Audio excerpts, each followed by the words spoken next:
nggak ada sama sekali yang namanya tadi kampung tadi malam yang gue lihat. Padahal tadi malam tuh kelihatan gentengnya persis sampai bola-bola lampunya. Tapi pas pagi itu gue lihat nggak ada sama sekali. Akhirnya kita bengong semua. Si Peking dia teriak, dia minta buang itu bunga. Jangan-jangan kita gara-gara bunga ini kita diikutin setan keder, kata dia.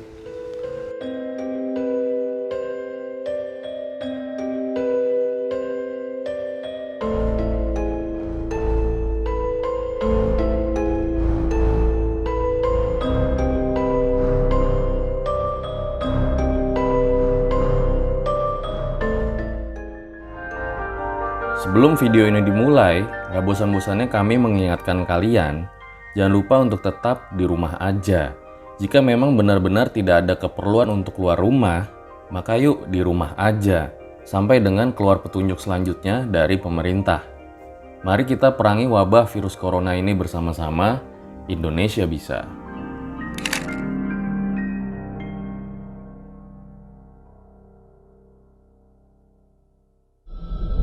Kembali lagi bersama gue, Fajar Aditya, di Om Mamat Season 1. Dan di episode kali ini, kita sudah kedatangan seorang narasumber yang mempunyai kisah luar biasa. Tersesat 3 hari di Gunung Ciremai. Selamat malam, Kang Utis. Malam.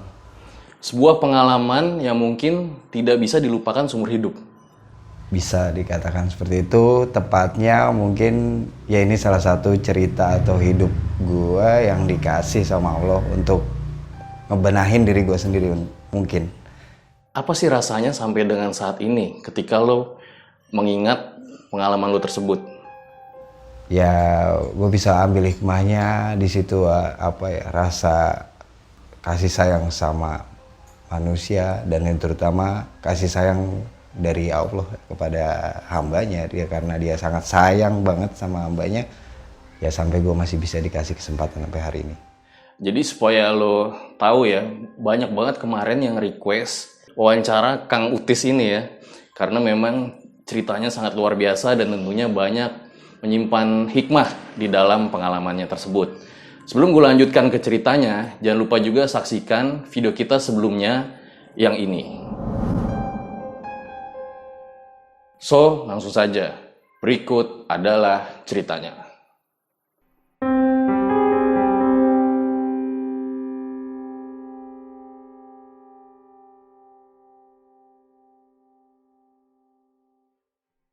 Pengalaman ini pendakian saat itu gua ke Gunung Ciremai di tahun 2002 di bulan April dengan ketiga kawan gua, Encam, Naning, dan Peking.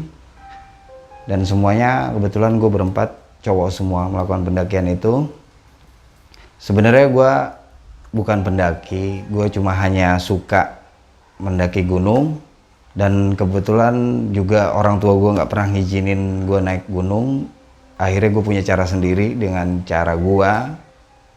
Bagaimana caranya gue biar bisa naik gunung, yaitu ya gue punya cara lah, gue ngakal-ngakalin orang tua gue. Jadi lu seperti awalnya tidak diizinkan ya oleh orang tua? Tidak pernah diizinkan pendakian apapun gue mau, kayak intinya orang tua gue nggak ngasih karena kebetulan pada waktu itu umur gue juga yang masih, gue baru lulus SD gitu kan. Akhirnya dia ya wajarnya orang tua lah. Berarti lu masih SMP ketika melakukan pendakian ini? Kalau pendakian ini kebetulan nggak, gue waktu itu kelas 2 SMA. Singkat cerita, akhirnya gue ke Terminal Bekasi, gue cari bus jurusan jurusan Cirebon. Akhirnya gue naik bus itu.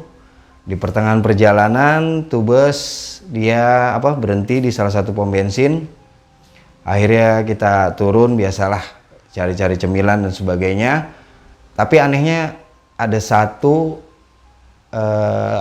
bisa dibilang abang-abang lah gue bilangnya, karena dia lebih tua dari gue, dari anak-anak gue. Dia berani nanya gitu loh, pada mau kemana sih mas, gitu dia gitu. Mau mendaki gunung ya? Jawaban kita karena nggak kenal deh itu orang, akhirnya kita anggap orang asing, ya enggak gitu, jawaban kita enggak. Terus dia tetap kekeh nanya, itu bawa tas gede-gede mas. Akhirnya Encam jawab, iya gue mau pada naik gunung. Terus ditanya kemana? Ke Gunung Cermai. Akhirnya orang itu kebetulan dia ngaku nih suka ngegate bawa mahasiswa, anak-anak SMA gitu loh ke Gunung Cermai. Dia nyaranin kita tuh langsung, kalau ke Cermai gini aja mas, lewat jalur Palutungan. Emang rencananya mau lewat mana? Kita semua kan kita jawab jalur Linggarjati, karena yang kita tahu dengan dia ngeyakinin kita, ngasih keterangan bahwa lewat jalur Palutungan lebih landai, terus Linggarjati katanya curam dan bla bla bla bla bla. Untuk pemula yang ngedaki ke Cermai dia bilang lebih enak dari Palutungan. Akhirnya kita jawab ya udah kita mau. Dia sampai nawarin nanti kita anter sampai ke arah Palutungannya. Betul, kita sampai deh tuh di arah Palutungan. Kita turun, terus dia ngasih tahu tuh ke sana arahnya bisa naik ada kendaraan apa ya, kalau kendaraan umum biasa itu kayak mobil bak lah gitu. Akhirnya kita pilih jalur itu, emang udah kita disuruh ke sana, ya kita jalan. Akhirnya sampailah, singkat cerita, nemuin pos yang namanya pos Palutungan untuk pendaftaran. Itu lu sampai jam berapa? Kalau sampai jam berapa, kebetulan itu masih terang lah. Mungkin sekitar jam berapa dia? Masih sekitar paling jam berapa sih? Jam 10 lah atau jam 11-an lah. Belum melewatin lohor. Di hari? Itu di hari, persis di hari Kamis, Rabu. Karena ya itu di hari Rabu. Karena di malam Jumat kita pas banget tuh nginep di Gua Walet. Ketemu pos Palutungan itu gue kaget tuh, dah kok nih posnya nggak layak, karena udah pada rusak-rusak, nggak ada orang sama sekali. Akhirnya bingung gue sama anak-anak, duduk sebentar di situ, ada orang yang lewat. Akhirnya kita nanya, Pak, kalau mau mendaki gunung ini daftarnya ke siapa ya? Akhirnya bapak itu bilang, oh iya tunggu dulu mas, kalau mau mendaki gunung nanti kita panggilin Pak Sandi, dia yang jaga pos ini. Pak Sandi di mana? Tapi Pak Sandi di ladang, makin bingung kan. Akhirnya kita nungguin nih dari bapak itu, dia panggilin Pak Sandi. Selama nunggu gua di pos itu, ini gua ngeliat-liat kan di dalam pos itu kan ada mading tuh, foto-foto lah. Tapi gue lihat nih dari luar, dia keren banget nih. Pemandangan di atas, kayak lo udah nembusin awan pertama. Pokoknya pemandangan di atas lah, indahnya Cermai. Gue bilang, keren banget nih. Waktu gue ngintip. Akhirnya nggak lama kemudian Pak Sandi datang. Dia masuk ke ini, kita diundang masuk ke dalam ruangannya. Akhirnya kita ngedaftar. Nah di situ gue kaget. Mading yang gue lihat tadi ternyata gambarnya itu foto-foto evakuasi korban pendakian Cermai. Yang masih gue inget banget, salah satunya itu ada korban yang sebelum dievakuasi mukanya keganti batu, jadi dia jatuh ke kawah tapi mukanya itu persis ketutup gitu sama batu, udah ketutup batu. Yang gue lihat tadi di luar sama yang gue di dalam udah beda. Tapi gue nggak ngomong sama anak-anak karena kita nggak boleh ngomong apapun selama masih di situ. Itu yang pegangan kita sama-sama. Oke lah, habis pendaftaran itu biasalah normal, kita mendaftar, dia tanya seperti umumnya berapa orang, dari mana. Dia nanya dari mana, Bekasi, oke, terus mau naik mau turun lewat mana? Kita rencana turun lewat Linggarjati. Oke, kalau mau turun lewat Linggarjati, akhirnya ntar gini, mas-masnya temuin dulu batu nisan anak Bekasi. Nanti dari situ nggak jauh tuh ada jalur untuk ke arah Linggarjati. Akhirnya udah, oh gitu Pak, iya makasih Pak. Nah terus bapak itu ngingetin lagi, bawa jas hujan nggak? Akhirnya padahal gue nggak pada bawa. Akhirnya bilangnya, iya bawa gitu kan. Akhirnya dia ngebohongin lah sedikit. Akhirnya udahlah, dari situ pamit, kita mulai jalan, lewatin perkampungan. Akhirnya kita ketemu ladang wortel kayak gitulah, sayur-sayuran. Belum masuk ke hutannya, barulah kita setelah itu masuk ke hutannya, jalur Palutungan.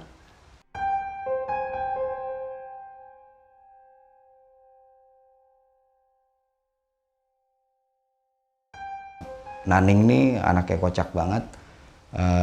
Dia suka bercanda dan dia kebetulan salah satu dari kita yang nggak tahu sama sekali pohon edelweiss, yang dari pohonnya gitu loh. Dia nggak pernah tahu ngelihat langsung yang namanya pohon edelweiss tuh bunganya dia tahu tapi pohonnya dia nggak tahu. Dia pengen banget. Akhirnya kita bercanda, kita kita bohong-bohongin dia setiap ada bunga di sana kita bilang itu edelweiss. Akhirnya ya gitulah, banyol-banyolan. Nah singkat cerita lagi gue ketutup jalan, bingung nih gue sama anak-anak. Ada pohon tumbang gede banget di depan kita. Ya kita bengong-bengong sebentar gitu loh, cari-cari di mana ya jalannya gitu loh. Akhirnya ada yang turun dari atas. Ada pendaki yang turun dari atas, kalau nggak salah sekitar 3 orang. Dia turun, kita nanya, lah mas itu jalurnya ketutup ya? Iya kata dia.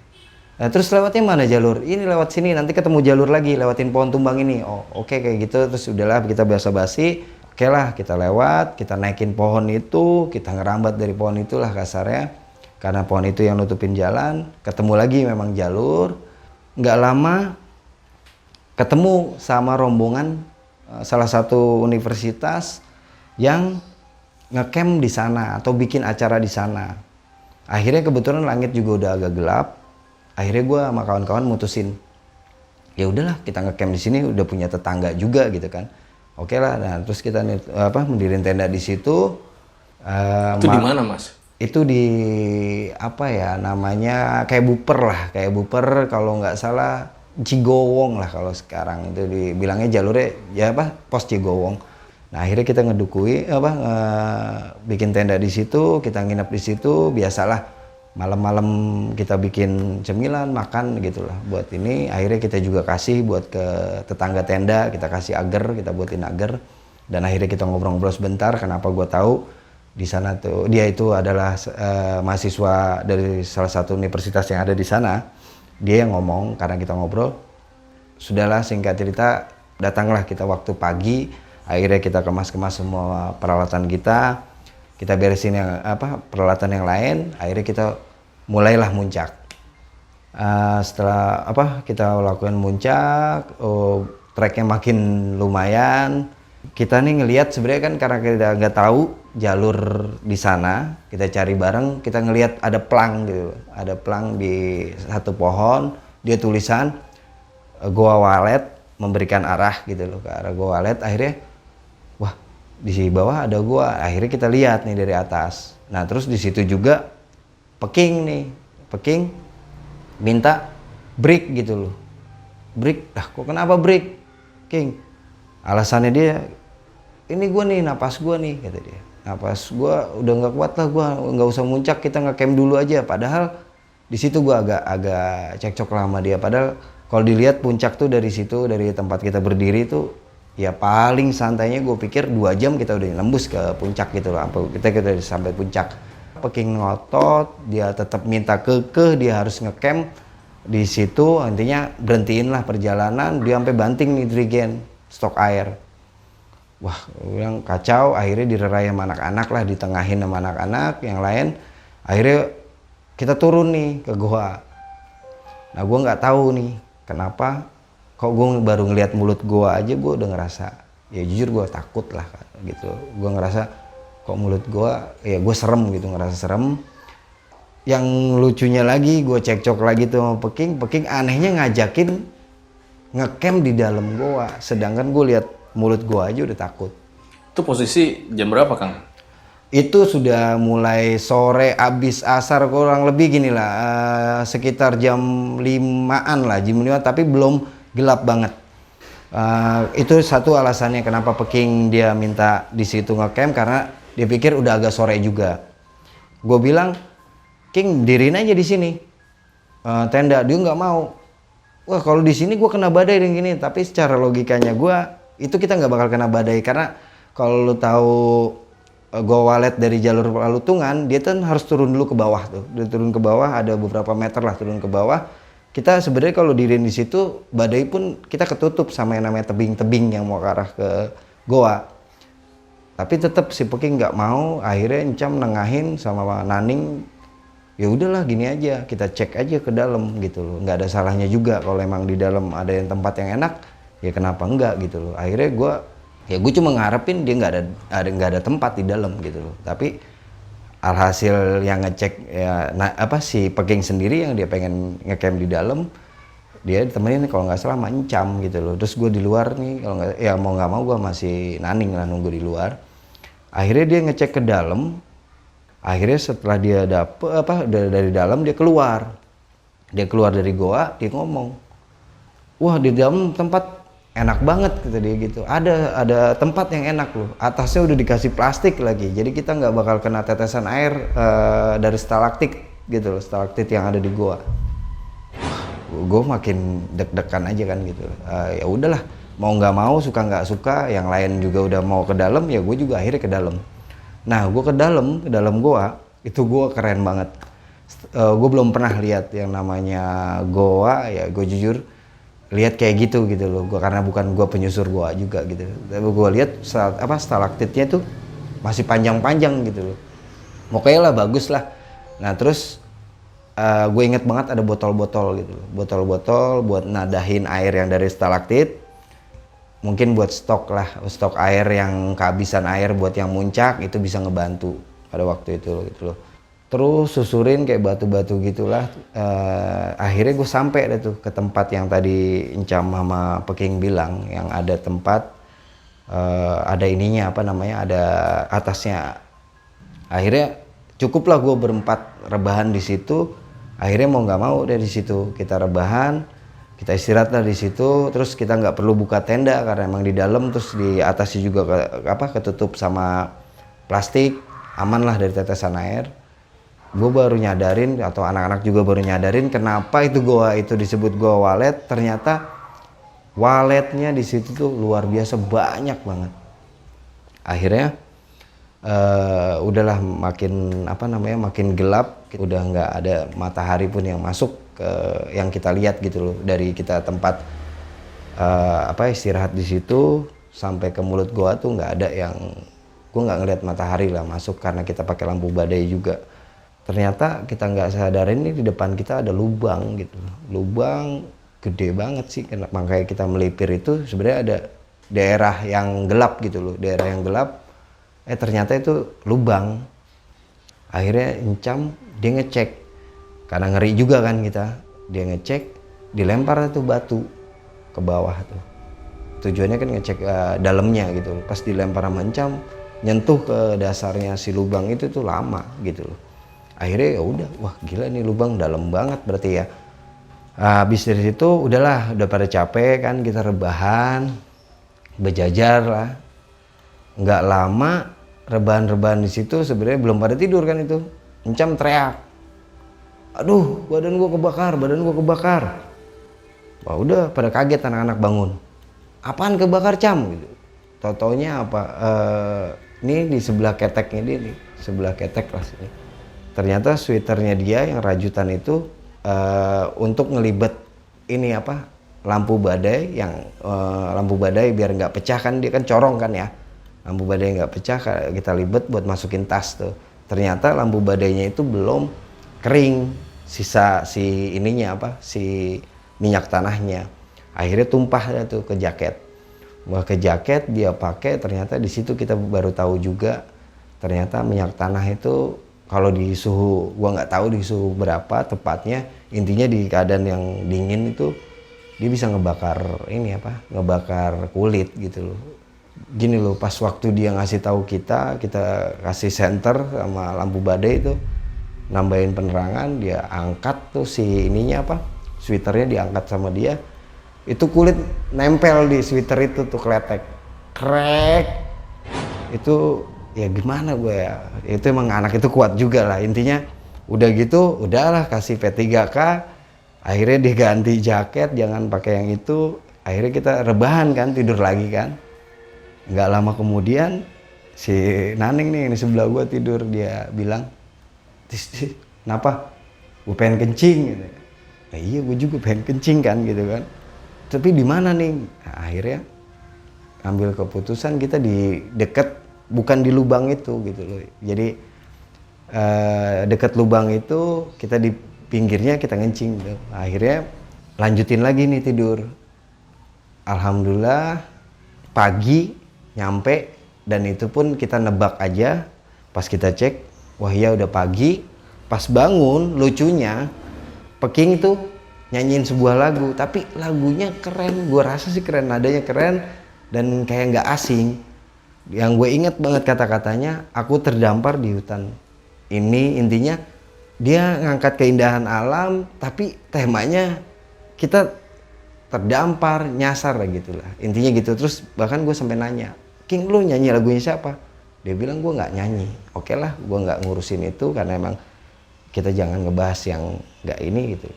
Udah kita packing semua perlengkapan sampai beres lagi. Akhirnya kita keluar goa. Betul, memang emang kita udah pagi. Akhirnya kita nge-trek lah, mau nggak mau kita muncak ke atas. Keren lah Cermai itu. Langsung kita muncak tuh gue ngucing lah sama anak-anak, ibaratnya udah minta bantuan tangan gitu loh untuk ngucing ke atas puncaknya. Dan lucunya itu banyak batu-batu yang bisa dibilang jatuh lah, longsor gitu loh kalau kita pegang. Akhirnya gue milih anak-anak, zigzag aja, jangan terlalu lurus gitu loh, ntar bisa ketiban batu. Akhirnya kita zigzag, sampailah gue ke puncak.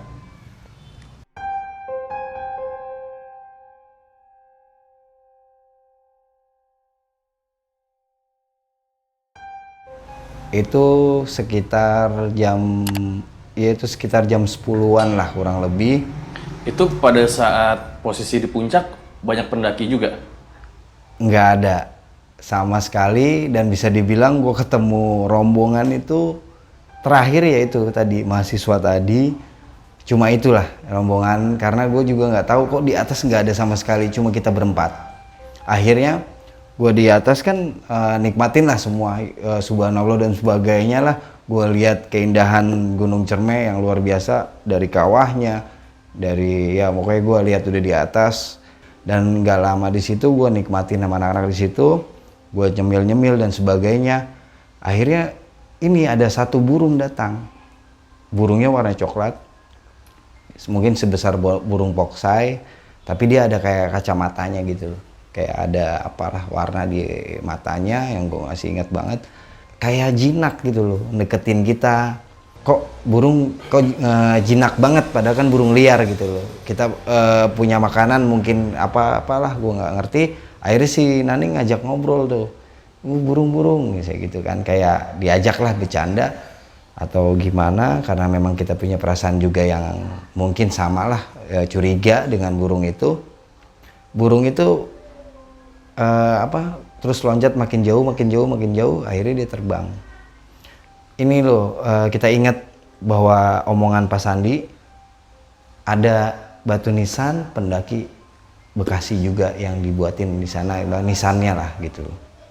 Akhirnya kita wah iya ya, kita kan mau turun Linggarjati, patokannya adalah si nisan itu. Setelah lewatin nisan itu nggak jauh katanya, itu ada jalur ke arah Linggarjati.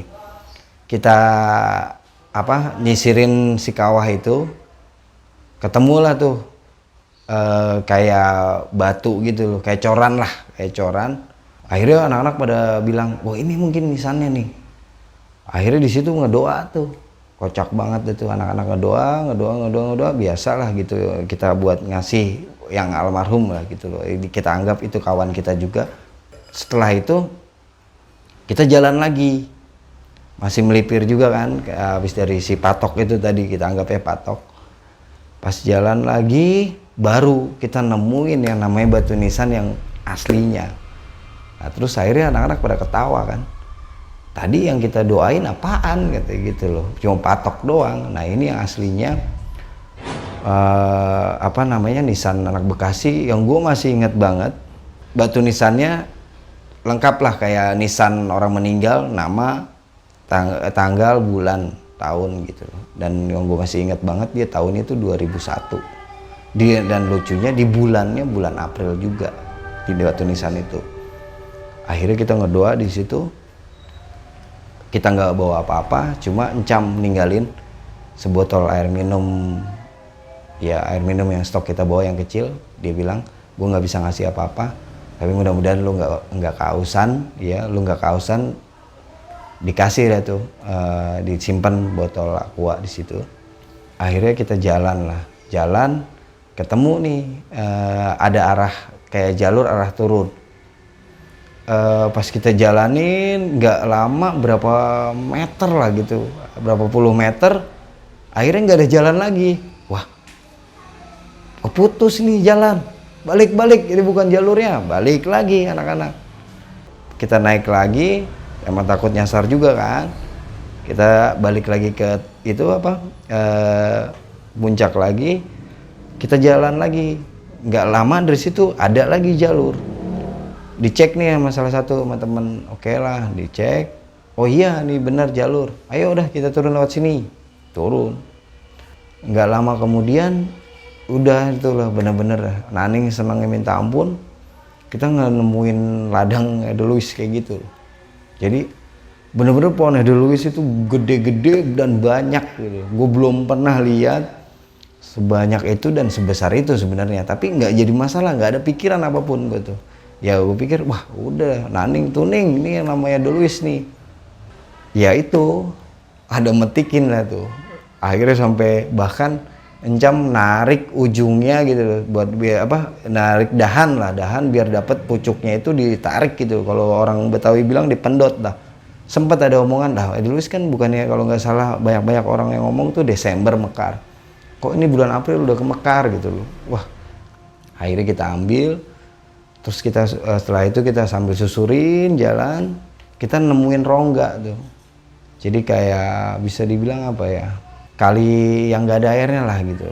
Kayak rongga gitu, kita jalan di rongga itu makin dalam terus makin besar gitu loh. Makin dalam makin besar, kita jalan terus, kita naik ke arah kiri, kita nemuin yang namanya ini rumput gajah, tapi banyak banget ya, kayak apa ya, kalau lu lihat ke desa lah ada sawah yang bener-bener banyak gitu loh. Nah udah kayak gitu, akhirnya kita lewat jalur itu. Awalnya rumput gajah itu ya cuma sekaki lah, rumput gajah cuma sekaki. Terus kita jalanin, kok lama-lama rumput gajah tinggi gitu loh, makin tinggi dari badan kita gitu loh. Si Naning naik ke ke salah satu pohon yang ada di antara rumput gajah itu. Jadi pohonnya itu jarang-jarang lah. Misalnya kalau misalnya ini ada pohon kecil lah, pohon di daerah puncak gitu loh, nggak ada yang besar-besar amat sih gitu loh, paling semana lah. Nah itu ntar ketemu lagi ada pohon jauh banget gitu loh. Nah terus si Naning itu teriak-teriak, mundur katanya. Nah terus alasannya si Naning kenapa dia minta mundur, karena si rumput gajah itu makin dalam gitu loh. Dia kan paling pendek di antara kita lah. Jadi kayak rumput gajah itu hampir nutupin badan kita gitu loh. Nah, terus alasannya dia mundur-mundur itu, tapi dia ungkapin ini tuh sebenarnya setelah kita turun, dia itu sebelum naik kenapa dia naik ke salah satu pohon itu atau ke dahan itu, dia ini nginjek kakinya itu kayak nginjek benda tapi licin gitu loh. Itu alasannya dia. Akhirnya mau nggak mau kita turun, kita masuk lagi ke rongga itu. Seperti ular maksudnya? Ya kurang lebih itulah. Gitu. Kita terus lanjutin jalan, akhirnya kita nemuin namanya hutan belantara lah gitu loh. Kondisi hutan lah yang pohon besar-besar, ya biasa umumnya lah trek hutan lah gitu. Yang kerennya di situ, pohonnya gede-gede banget gitu loh. Gimana ya, itu pohon kalau lu pegangan gitu bertiga atau berempat, ada yang nggak bisa kepeluk, pokoknya gede banget lah itu pohon. Terus kita jalan, langit makin gelap kan. Kita tapi herannya di situ belum ngerasa bahwa apa ya, kita nyasar. Tapi gue udah sempet takut waktu nemuin jalur yang rumput gajah. Sempet gue bilang sama Encam sama yang lain, kenapa kita nggak balik lagi gitu loh. Tapi mereka mikir puncak udah jauh, kalau balik lagi kita bisa kemalaman dan bla bla bla. Bahkan kalau kita lewat jalur yang kita terusin ini, kemungkinan kita bisa lebih cepat balik sebenarnya gitu loh, cepat turun sampai jalur ke Linggarjati.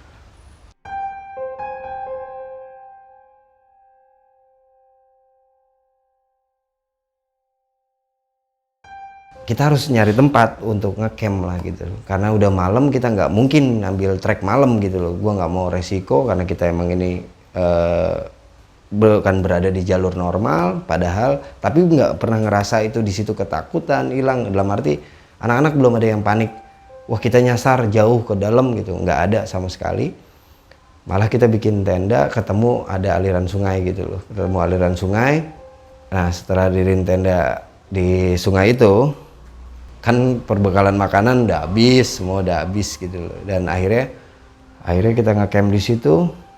Di malam itu apa tuh, kita diriin tenda, bahkan pakaian juga si Peking mau basah, dia malah cuma pakai apa sih, celana dalam, dia buka semuanya. Kita diriin tenda tuh dia pakai sleeping bag doang. Nah terus nggak lama setelah buka tenda itu kan udahlah nggak ada yang bisa dimasak kan ya, udah nggak ada perbekalan karena habis, kita habisin di atas ya, perbekalan kita habisin di atas. Gua keluar pengen kencing juga lagi tuh, pengen kencing, gua kencing ke belakang tenda. Gua lagi ngeliat-liat gitu, gua malah ngeliat kayak lampu-lampu terus genteng. Nah terus gue lihat kan panggil anak-anak, woi ada ini loh tuh, ada perkampungan. Mana perkampungan, coba lihat sini. Nah akhirnya anak-anak ke arah gua tuh, ke arah tempat gua kencing. Akhirnya kita lihat berempat itu, kita lihat bener itu ada lampu jelas, bola lampunya juga ketahuan banget lah kasarnya. Oh iya itu bola lampu, terus genteng-genteng. Udahlah habis itu kita masuk ke tenda, emang kita nggak ada cemilan lagi atau perbekalan apapun. Di malam itu malah kita nyemil tuh coba cuma garam sama cabe, dah kita cocol-cocolin aja gitu loh. Kita yang penting ada rasa lah gitu loh. Di dalam tenda kita ngobrol lah tuh, Nani sampai bilang gini, udah kalau kampungnya di situ kita bener-bener motong jalan nih cepet banget, paling jam 9 pagi kalau kita misalnya tutup tenda jam 5, kita trek jam 6, ya jam 9 udah sampai tuh ke kampung itu gitu loh. Kita bisa makan dari sana gini gitu loh. Udah itu rencana di dalam tenda dah, karena seneng ngelihat perkampungan itu. Nah udah akhirnya kita tidur lah semua. Tidur, kita sampailah pagi, kita bangun semua kira jam 5-an lah, kurang lebih setengah 6 lah gitu. Berarti akhirnya, ini di hari Sabtu pagi ya? Sabtu pagi, karena Jumat itu kita mulai turun. Jumat kita mulai turun, berarti ya udah kita nginep semalam, berarti otomatis hari Sabtu. Gue bengong nih sama anak-anak. Setelah gue lihat ke arah perkampungan yang tadi malam kita lihat, itu isinya cuma pucuk-pucuk pohon gede. Yo intinya hutan rimba lah gitu. Kalau gue bilang nggak ada sama sekali yang namanya tadi kampung tadi malam yang gue lihat. Padahal tadi malam tuh kelihatan gentengnya persis, sampai bola-bola lampunya. Tapi pas pagi itu gue lihat nggak ada sama sekali. Akhirnya kita bengong semua. Dari situlah ada rasa, ya mungkin gue terutama, gue nggak tahu yang lain, apa yang lain juga sama. Gue ngerasa udah nggak bener ini, kita udah nggak di jalur yang bener, atau bisa dibilang kita udah nyasar nih. Bahkan kita kan sebenarnya sebelumnya juga sampai kita buka tenda itu kan udah ngelewatin beberapa air terjun juga gitu loh. Sebenarnya udah jauh, kondisi seperti itu, terus bekal makanan juga udah nggak ada. Mau nggak mau ya kita lanjutin lagi perjalanan. Kita naik ke arah tebing, kita lewatin tebing-tebing itu. Nggak lama kemudian si Peking dia teriak, dia minta buang itu bunga. Jangan-jangan kita gara-gara bunga ini kita diikutin setan keder, kata dia. Pengakuan Encam sebenarnya pada waktu itu tuh Peking sebelum dia minta buang Edelweiss, Peking tuh kayak nunjuk ke arah nggak ada kita, padahal ke arah kosong. Kalau menurut kita dia kayak ada yang ngikutin gitu loh, seakan-akan dia nunjuk marah-marah, lu jangan ikutin gua lo gitu. Akhirnya dia minta tetap buang Edelweiss. Akhirnya kita ambil Edelweiss yang tadi kita bawa di salah satu tas yang kita bawa. Sopan sih kita buang juga. Kita buang itu bukan dalam arti kita buang begitu aja, tapi kita taruh di celah pohon besar. Kalau lu tahu pohon gede gitu loh, mau arah akar kan ada celah gitu. Pada saat itu memang cukup banyak Edelweiss yang Lumayan lah, seplastik kita ambil itu. Kita ngedoa tuh, kita kasarnya ungkapan minta maaf sebenarnya. Kita sadar juga sebenarnya kan nggak boleh kita ambil.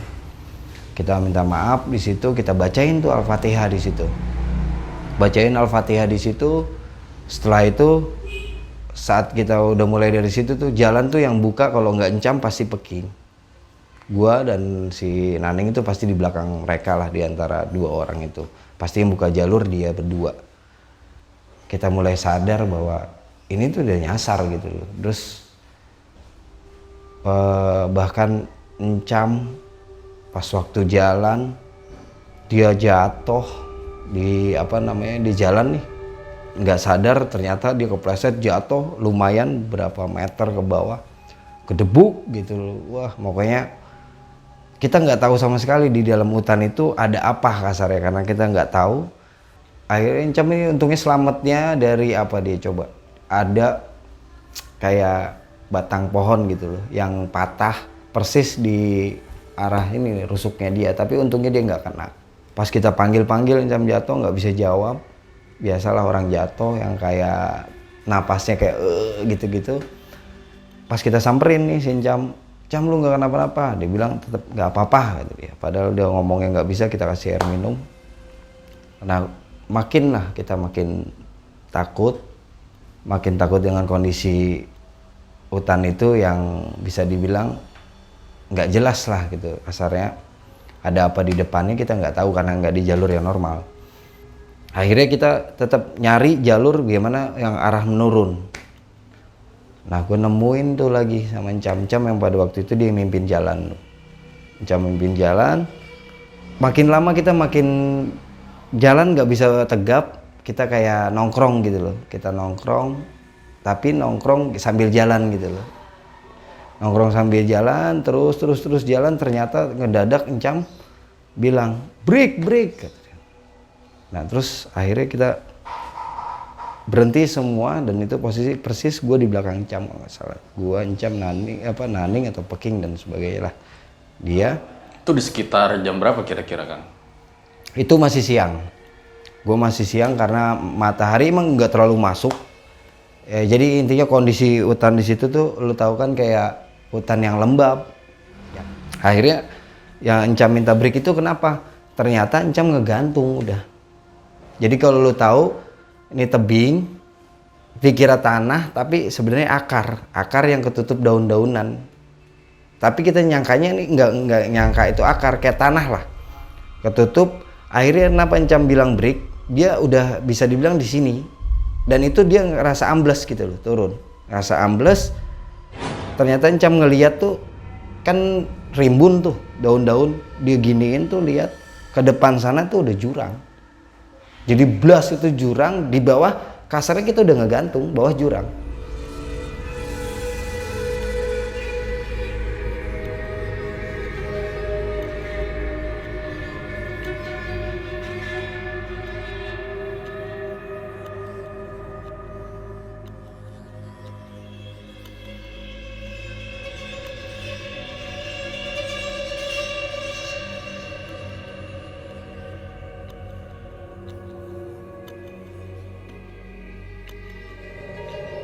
Kalau burung itu jahat, kita dipatokin berempat, mungkin kita nggak bisa lanjutin jalan lagi.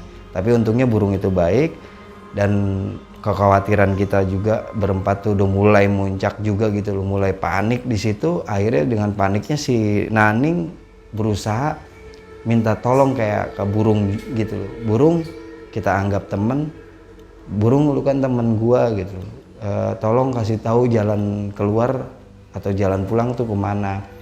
Ternyata di malam itu dia didatengin nenek-nenek pakai tongkat, rambutnya panjang, kukunya panjang,